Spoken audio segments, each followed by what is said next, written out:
Alright, so a lot of you guys have asked me how I do denture try-ins. So for this case, I'm doing a wax rim. I'm just going to show you how I adjust the wax rim. You guys remember it was a subperiosteal implant, and this is the patient's existing denture. So it's got these little clips on it. So I'm going to be remaking it. He wants something that is non-removable. And so I took an impression of his bar on the tissue. And now we have a wax rim here. And so I'm going to show you how I try the wax rim in the patient's mouth and how I make my measurements in order to get a good wax setup. So let's go see that on the patient. Alright, so the first thing I'm going to do is take this wax rim and I'm going to go ahead and try it on. And what I'm wanting the wax rim to do is kind of like follow the borders of the lip, but not really go above it. So I'm just going to have him, so it seats all the way down. You can relax, Christos, relax. There you go. Remember, you gotta talk a little loud, okay? So I'm just following the borders of the lip. You can relax your lips. Yeah, so that's seating pretty good. Maybe it's a little high here. And then I have him bite down. So go ahead and bite down, Christos. Bite. And so it's pretty close. It's just hitting a little high here. And there's a gap back here. And the same thing, actually this other side, Christos, you can turn that way. On this other side, it follows pretty closely with the opposing arch. You can turn this way. All right, open. All right, so what I like to do is just use this little spatula just to heat it up and melt the wax off. There's also bigger spatulas, like specifically for dentures, but this one works just fine too. So now I'm going to take back the lingual tooth, or I'm going to heat up this little knife. Come on.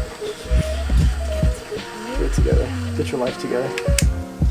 Okay. So I'm going to take back the lingual here, just so it more realistically kind of like approximates teeth. You know, teeth aren't like fat like that, so I'm just going to make it a little bit thinner, like how a tooth would be. Oops. There you go.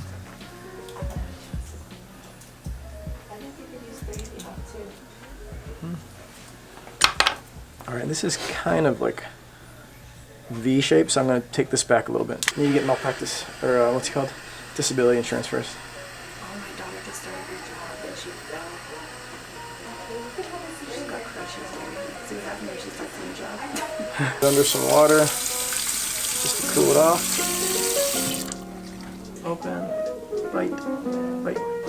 So when he bites down, he's initially hitting on the front, and then actually it was tricking us. It like pushed his denture out of the way, and then the denture kind of like pushed itself into occlusion, so you got to be careful with that. So I'm just going to take down the front because that's where he's hitting first. One of the girls was like changing like a thing in the shower, you know, like the curtain, and then she like stepped down and stepped on that little cap, the drain cap, but it was upside down and it went through her foot. So you can see here that I'm like spending a lot of time just reshaping the front of the wax rim, and just, you know, I thought it was maybe overboard when I was in my residency. I was just kind of going crazy from doing too many dentures, but now I kind of understand that it's all important. You don't want to cut any corners. You do want to see your patients for all those, what is it, like 5 appointments for dentures. It's a lot of meticulous planning going into it. You definitely can't cut any corners for dentures. So even though this is going to be fixed, you still have to follow all the right denture principles.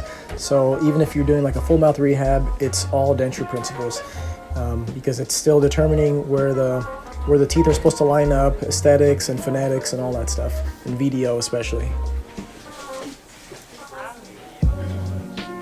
Close. Just relax. You can touch your lips together.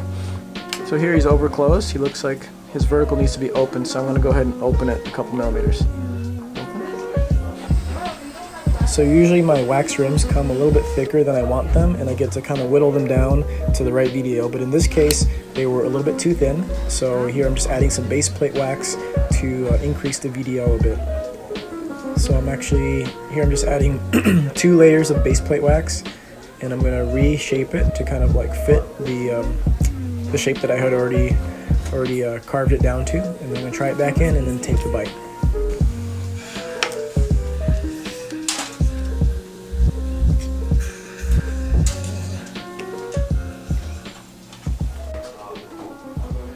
just close down a little bit, Relax, relax.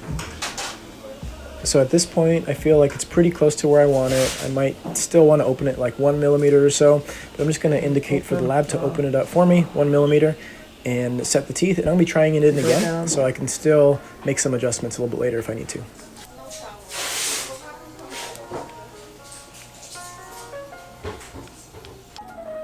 So I'm just cutting little notches back here just to make a little bit of space for the bite registration material, so it's thick enough.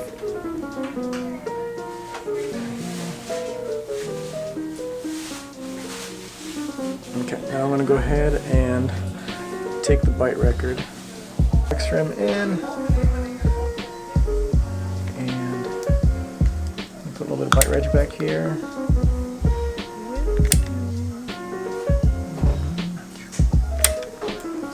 Bite reg back there.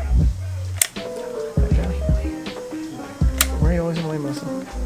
Okay, bite down gently, really gentle right there. Okay. 2 minutes. Okay. Okay. Okay, thank you. This is ready. Yeah, you can disinfect that, and that model will go on top of that. Yep, got it. Alright, so normally when I take the vertical dimension, or when I'm measuring vertical dimension, I have the patient say Emma, right? So I have them say make that noise. They go Emma, and then they drop their jaw. I tell them to just drop their jaw, and then barely touch their lips together. And then when they do, I'm kind of assessing from the side here, and I'm assessing up in front of them. And then I have them bite down. And so if they're basically their rest position. When they say Emma and touch their lips, they're at rest position. And from rest position to occluding position, if there's about 2-3 millimeters of space, then I know they're at the right VDO. And so I couldn't do it with this patient because he doesn't really speak English and he couldn't really understand me, so I just had to try to kind of like wing it by looking at his side profile. And I think we got it pretty close, but I'm always going to reassess at the next appointment and make sure at his wax try-in that his vertical is exactly where I want it. Other than that, it's pretty standard way that I put in my wax rims and take the bite. So hope you guys learned something from it, and I'll catch you guys next time.